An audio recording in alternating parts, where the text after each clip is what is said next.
open. Welcome everybody to this evening's Zoom coaches call. My name is Craig Peterman, volunteer with BadgerBots, and we've got a host of part of the Brain Trust here. Jay Church, most everybody knows, head referee, but we also have Allison. There, I couldn't even find you on my screen here. Sporting a real chili shirt that we were talking about earlier. Yeah. And then representing the judges, we got Brian Farrell, and where'd Hicks go? He's in here somewhere. He's there. And Brian Hicks. All right. So obviously we have a lot of resources here to answer any questions. Real quickly, everybody should have heard we are recording these meetings, and then Jay will post it up on our YouTube channel.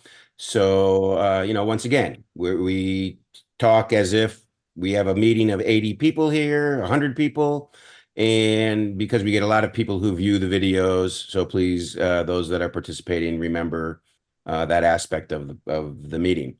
So this was the opening weekend of regionals. We had 16 teams compete in Appleton and 8 teams compete in one of our 2 new regionals in West Salem.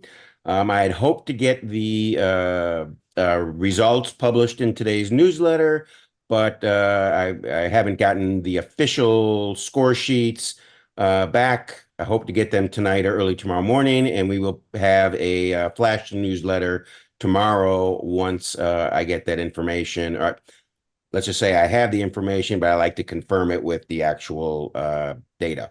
So we'll get that out tomorrow, but I will just publicly congratulate Anonymous for taking the Champions Award at Appleton. And as everybody should know, the champion, of course, advances. Appleton will advance 4 other teams. And then congratulations to Pablo C.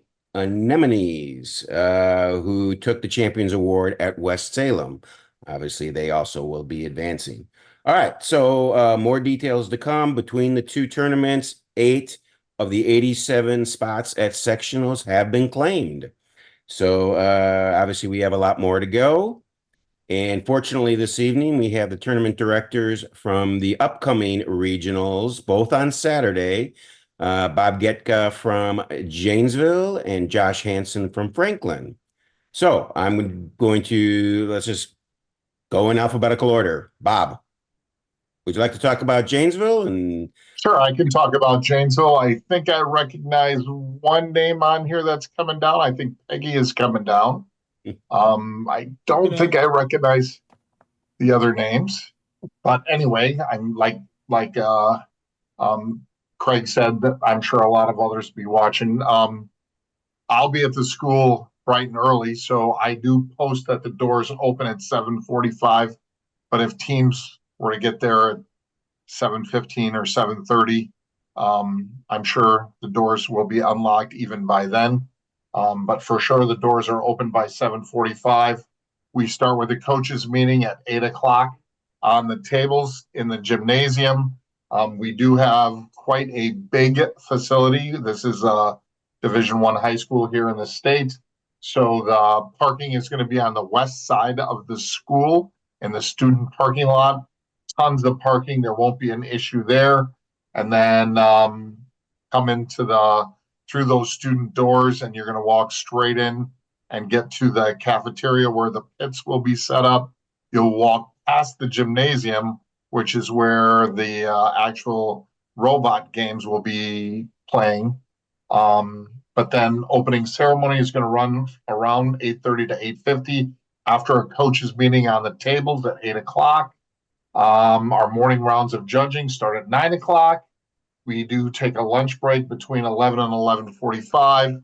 So we do have the DECA department running our concession stands. So we would love it if teams would please use those instead of going out to eat. And then our afternoon judging and robot competitions fires up again at noon. And our closing ceremony run-in is set for 2:45. And we're hoping to do the sample robot or sample project things. I'm wondering, how did that go? at the two events. Did you guys see that happen? So Well, this is the first year we did that, right? Is that correct? that is correct. And I see we've got Ben and I heard Peggy's on here.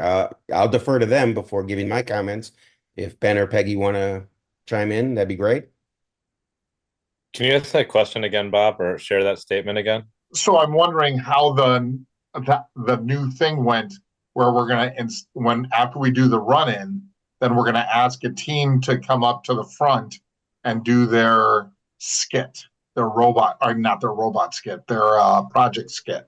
So that, and hopefully we're gonna pick a team that usually does really, really well, and one that probably scored well at the event.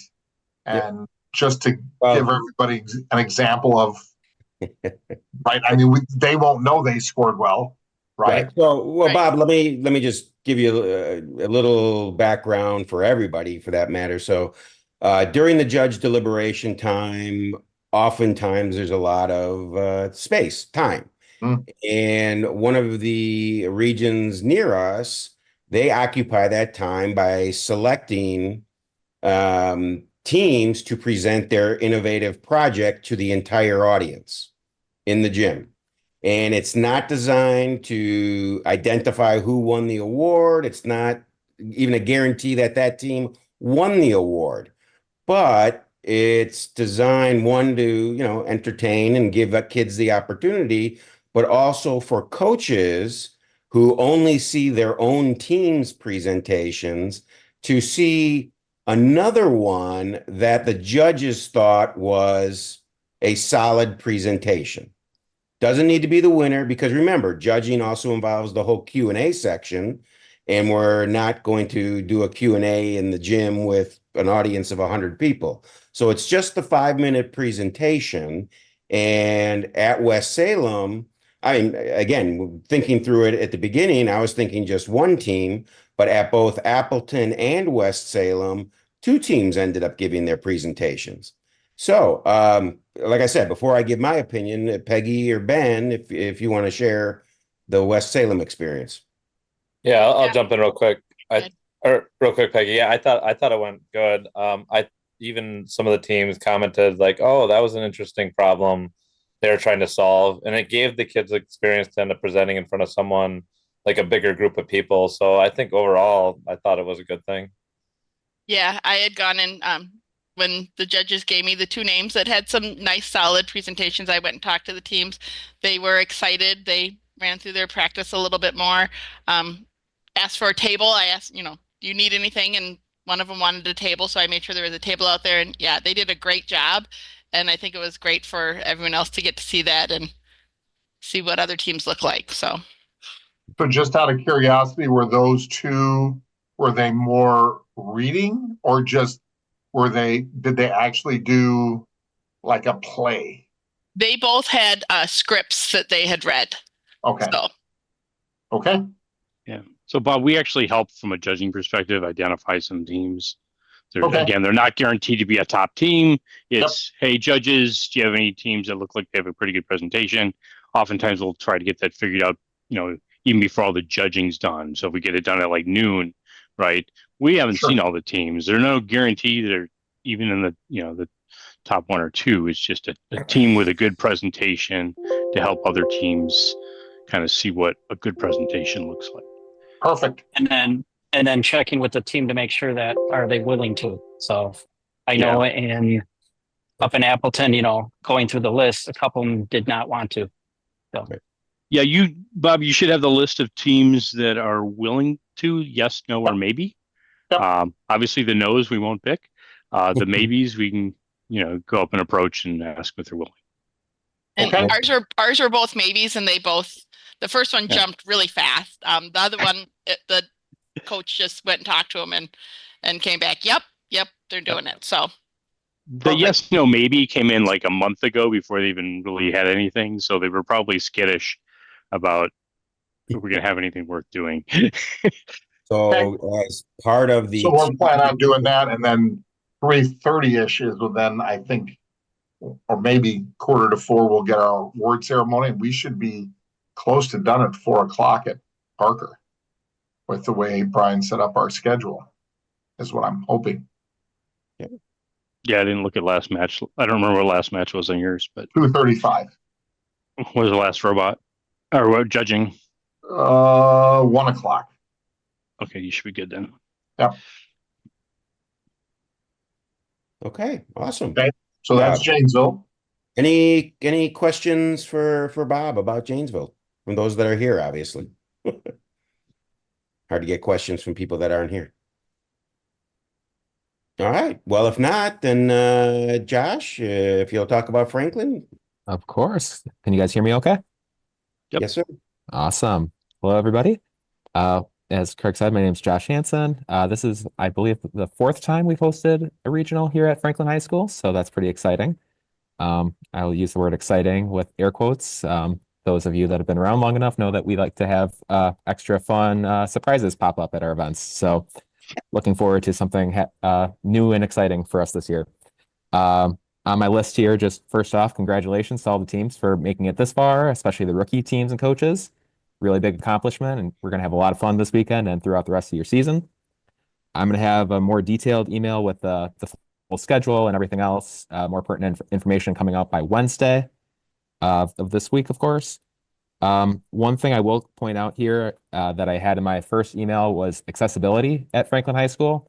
Our event does take place on 2 separate levels of the building. The pits, the concession stands, the judging classrooms, that's all on, I guess, the main level, and then the gym where the robot competitions are, it's on the lower level. And there is an elevator available, but we have a key for it. It's this whole ordeal. So if anybody on your team is going to need that, I just ask that you email me in advance and we can coordinate and work out a system. There is handicap accessible ramps outside as well, if weather permitting, if that works out better. But yeah, we've managed this in the past. Not ideal, but we make it work. We do have a concession stand open as well, supporting the first robotics team out of the high school here, Saver Robotics, and that is a cash operation. So please make sure that you either coaches, parents, or send kids with cash for that, and there'll be bake sales with lots of sugary goodness. So yeah, we'll get them all riled up for you. So that's never a concern. Like Bob mentioned, we are going to try and do the team presentations as well as part of our closing ceremonies. First time we're doing it, we'll see how the microphone situation works out with how we're presenting. I'm not quite sure how that worked out at the other events, so we'll see how that works. I'm going to play it by ear, and if we're able to do it, I would like to. I think that's a great opportunity. And yeah, just the other things I have on here, we will have 18 teams. 6 are going to be moving on to the McGuanago sectional later in December. And yeah, the other fun thing I will throw out there is we do have a Women in STEM part of our organization, and they're going to be hosting some activities in our library right in the middle of all of the action from 9:30 to 12. Anybody on your team, feel free to stop by and to learn some stuff and participate in that. Like I said, more info to come in my email. And yeah, that's everything on my list. I mean, I could get into the not so fun topics of like overcoaching and stuff like that, but I feel like Craig and Jay and Brian are gonna talk about that, or if they haven't talked about that already, I'm sure they will talk about it again. We have emphasized it frequently during these meetings without question. Okay. So yeah, so that's everything on my list here. So if there's any questions, I can take those now, leave them in the chat, and people can get back to me. Otherwise, reach out by email, and I will get back to you as soon as I can. Very good. Thank you, Josh. Any questions for Josh? All right. Awesome. And just for completeness here at Janesville, there's going to be 16 teams competing, and 5 are going to advance to the McGuanago sectional on December 14th. Can't even see my own screen. All right. Awesome. Thank you, Bob. Thank you, Josh. Well, I'll see Bob this weekend. Sorry, Josh. Next year I'll come to Franklin. Yeah, too All much fun right. at ours last year, Craig. What's that? You had too much fun at ours last year with FLL software going down and Oh, right, right. Yeah. Yeah. Well, honestly, I didn't get that deep into that.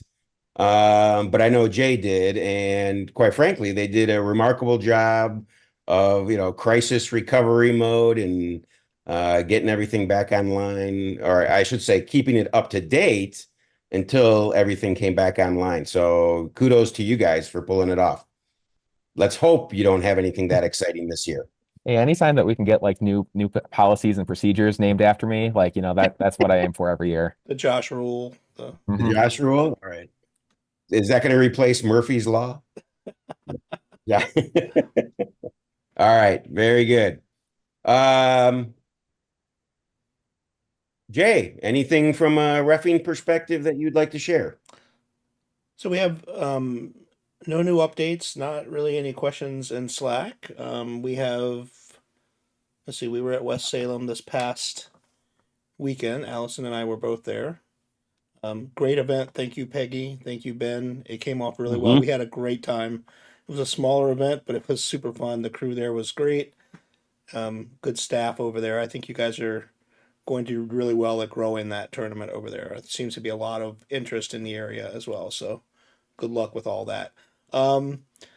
So I'm trying to think of anything we saw specifically that we would want to share. I know I've talked a few times about stranded items and stuff like that. We've seen, for some reason, with this board, we are seeing a lot of stranded items. So I'm just going to give you guys the advice of going through your rule book, specifically like rule number 17, 16, 17, 18.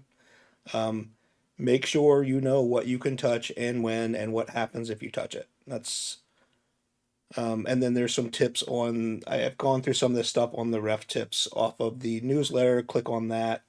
It goes back to some of that stuff as well. So, yeah, that's basically the best advice I can give you. Everything else is pretty straightforward, other than stranded items. Allison, I got a quick one. Yeah. If you are a team that is using a gyro, for example, when you are in your couple of minutes to set up on the board, students are more than welcome to like start a mission to make sure that everything is like working as expected. We had a little bit of a situation at West Salem where a team's gyro just did not function, and it was a very stressful situation for that team. So that if that is something that your students want to check out before starting a match, they are more than within their rights to do so. yeah, that's. I'm sorry. Were you done? I'm sorry. Yeah, I'm done. Go for it. Okay, there was a delay. I thought you were done talking. So we can go over that real quick. And I really wasn't trying to interrupt. I'm sorry. I seem to be like 2 seconds behind everybody here. So after you guys do your inspection by rule, so you have your inspection, and then the rule says you have a couple minutes to look over the board and to adjust any sensors, stuff like that. So that time period is what Allison's talking about. You're absolutely allowed to do a little test run to make sure something's running. We don't want you guys touching or interacting with any of the mission models because they're already set. But yeah, like Allison said, absolutely. If you guys want to test any light sensors or your gyro or just launch a program, make sure you're going straight, make sure it's working. Absolutely. So that's it for me. Okay. Brian and Brian, anything from a judging perspective, rubrics or anything? Want to go first, Brian, or? I guess the one thing that I'll bring up, that question did come up a couple of times. Keep in mind, for the teams that the innovation project this year, it is tied to an ocean and exploration. So that did come up with some teams asking, does this meet? If they can tie it to exploration in the ocean, by all means, yes, they're fine. But the teams or the students have to present that or discuss that in their presentations.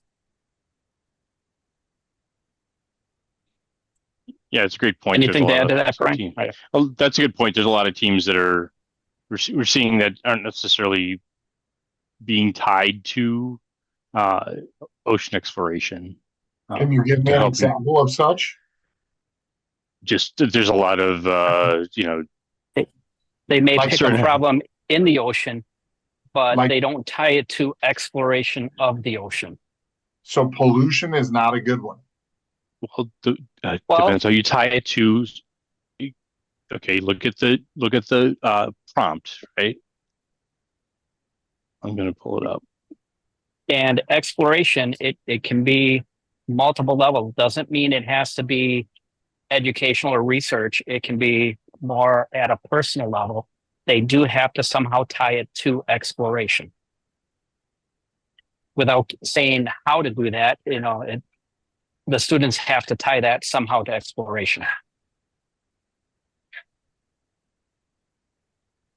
Brian, were you going to pull up your screen? Oh, there you Yeah, go. doing it now.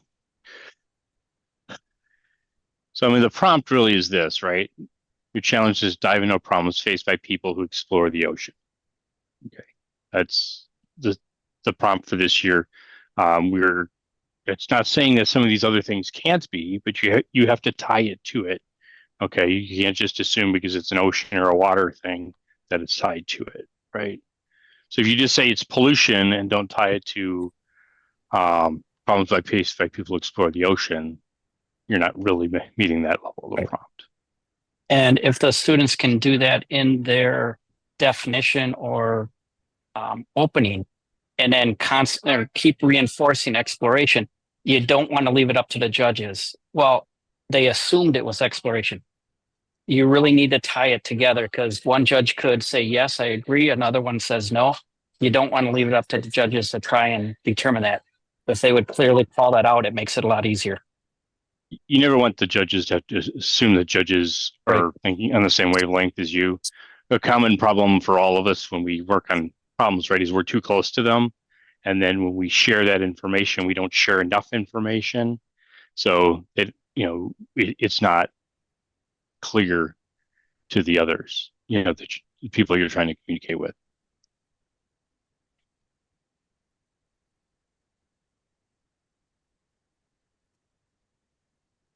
Now, what happens is if a team's off, they don't get nailed on the whole thing. It really comes into certainly areas of the rubric, not, if they still did good research and stuff like that, they'll take that into account. But, part of the identification is on the lower side there, probably.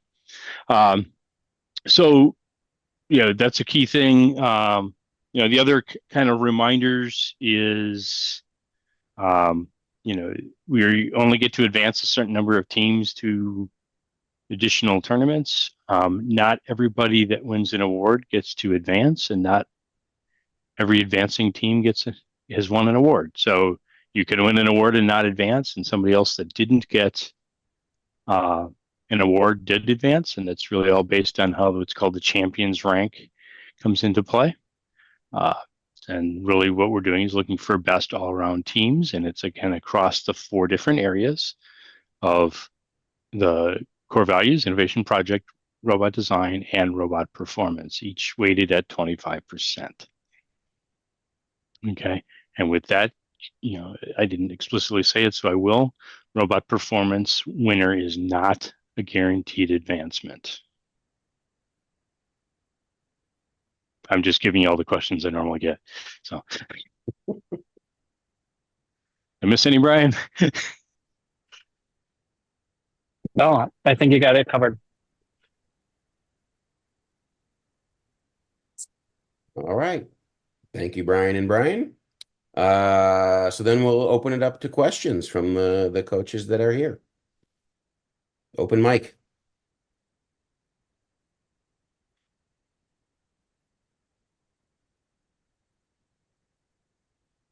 And there is a time limit on how long we're going to wait. Is that like two times the Jeopardy song or what? We should have some music in the background, shouldn't we? So while we're waiting for that, I'll share a couple little things with you guys. So teams going to tournament. There's a couple other things that you should make sure your kids know. How to get their robot from one side to the other. What can we do? We still have kids that, are trying to pass by hand the robot from one side to the other. So a couple different ways they can do that. I'll share them again while we're waiting for some questions here. So they can either have a little program that just launches straight across from one side to the other. That's perfectly fine. They can transport items that way, no problem. If they don't have something like that, and say the kids have rescued to the wrong area or something like that, and they need to get to the other side, the kids can launch the robot out into the playing field. And when it's completely out of home, they can rescue the robot then to the other side. So either team can rescue the robot to either side when it's out in the field of play. But the trick here is we have to make sure that the robot is completely out. Like, say you're trying to get from the red to the blue. When you're leaving the red, you have to make sure they're completely out of red before they touch the robot. Because if they touch it while it's still partially in red, it has to, by rule, come back to red.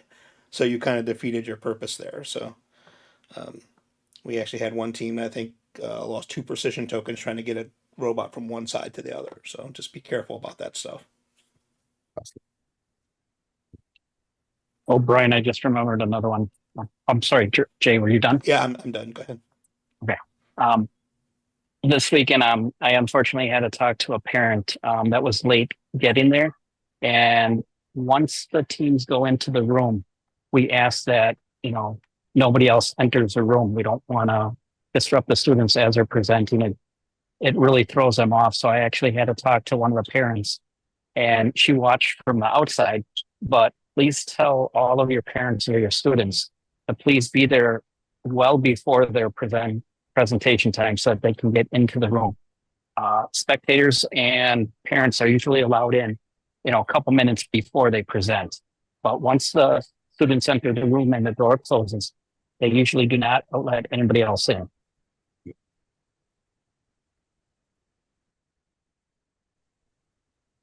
And in fact, thank you for bringing that up, because that reminded me, for, again, newer coaches who haven't been to a regional tournament before, or any event for that matter. Yes, parents and family members are able to, and we want them to be in the room watching their children present. I had one team where the 2 coaches walked in, and I asked, any parents still to come in? And they're like, no, we were told parents couldn't come in. And of course I asked, where did you find that information? And apparently there is, the internet is a wonderful thing in some cases, not so wonderful in others. So maybe it was a Facebook page. I can't remember what it was, but you also need to understand that every region does have some flexibility on how they run their tournaments. And so if Illinois decides they don't want parents in there, they have that right. In Wisconsin, parents, audience members are more than welcome to be in. Obviously, we'd like them to be quiet and smaller children to be attentive. But we want it to be a family activity. So yes, parents are able to come in. And please, if there's ever a question about something of that magnitude, do not go to a Facebook webpage. You have my email, Jay's, Brian's, everybody on the Brain Trust. They're on every email, or almost every email that goes out. Ask us directly, or ask an experienced coach that has gone through the process, usually more than once. We want to get as many people involved as we can, the whole family. That's what makes it fun. And Slack's a great resource for asking those kinds of questions. Slack, thank you, of course. Okay. Jen points out as well. Sorry, I have a delay, guys. I'm sorry. Not trying to talk over people here. Jen makes a point in the chat here. So for people just seeing this, I'm reading the chat because people watch this online and they can't see the chat. So, so put all the parents on a group chat before you get there, so you can send an urgent blast if necessary. Jen, I think that's a great piece of advice. So be able to communicate with your whole group at one time. That's good. To piggyback on what Craig was just saying about people being allowed in the judging room, we do allow two mentors or coaches to be at the game board with the kids as well. We'll ask them to stand back with the kids in the what do we even call that? The area where the extra kids stand away from the board. So that's usually about 3 or 4 feet back. We tape out a little box for everybody to stand in. So some of the venues can get pretty tight with the space there. So we're asking for obviously all the kids, and up to 2 coaches and mentors can come up with them. So please don't have, all the family members, all the mentors, grandma and grandpa come up to the board. There's just not room. I mean, in some instances, like Marquette, for instance, we can have a small stage with 60 people on the stage at one time. There's just not room for everybody. So let's keep it to 2 if we can. Yeah, to piggyback off that a little bit, Jay. For family members or other individuals who want to take like photos and videos during matches, that is a conversation typically with the head referees on what they are okay with, and that varies by venue and space as well. What is definitely not okay is we had a photographer at West Salem taking photos directly in the team's launch area while a match was going. Yeah. And I had to very rudely tell them to get out of the way because a match was going. Yeah, that's a good point. So yeah, when unsure, ask your head referees. So that's actually a really good point, and I don't think we've ever addressed that before. So Bob and Josh, if you guys have a photographer or anything, is Josh still here? I think Josh. Bob, if you guys have a photographer or somebody coming, we're perfectly cool with them taking pictures. Just so what she's talking about, they were literally on the board when the kids were trying to play. So just try to remind them not to do that. I get they want the action shots, but maybe on the practice tables or something is the best place for that. Yeah. The other thing with judging is that you can have photographers in the room, but they're in the room the whole time. They don't get to leave partway through judging. They have to stay in there the entire time because that door basically stays closed. One little caveat to Craig's thing where, there's been a couple situations with huge entourages in small classrooms where we have it gets a little tight and we may not be able to let everybody in that situation. But the goal that Craig said is really what we want, is we want people to come in. We know this is probably the first time some of these people have seen what First Lego League is and the projects the kids are doing, and it's all cool stuff. We want them to show it off. So yes, we want them there.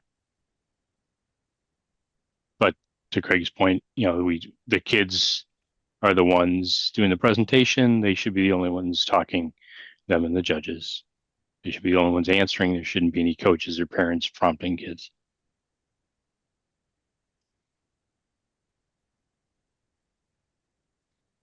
All right. Any other questions, comments? Maybe just one question. Jay, this is for you.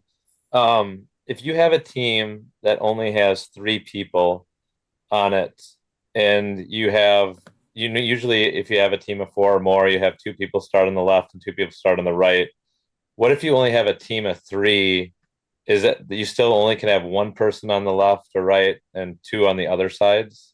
Or can 1 person, if you only have a team of 3, go back and forth?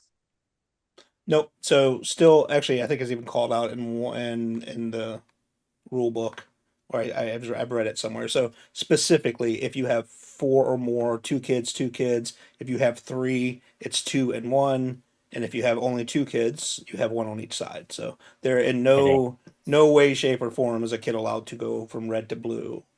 I guess I should clarify that. So when the matches, I forget, sometimes there's rookie people watching the videos here. So when they come up to the board, there's red side and blue side.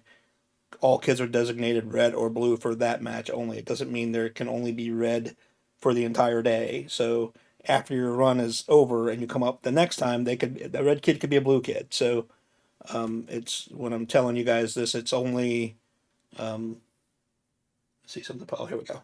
So it's only per match. So here's the rule. I don't know who's sharing that, but thank you. Oh, Brian is. So 4 or more, 2 technicians at each home area. 3, 2, 1, and 2 is 1 and 1. So there you go.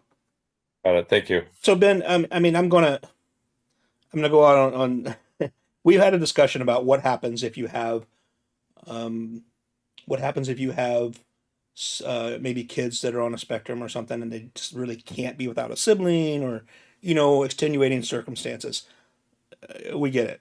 Okay. If you have a kid that can't possibly be without their brother or sister and they need to come up to the board, we'll deal with that. It's that we're not going to freak out over it, right? So as long as we're not having three people operate a robot, but that's certainly an exception and not the rule. So just let us Got know it. that there's a circumstance, if their coach comes up to us and says, look, this 8-year-old really or 9-year-old can't really be without his brother who's an operator, but we need the other operator, we'll figure it out. So Okay.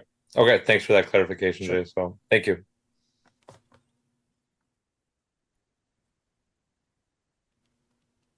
anybody else?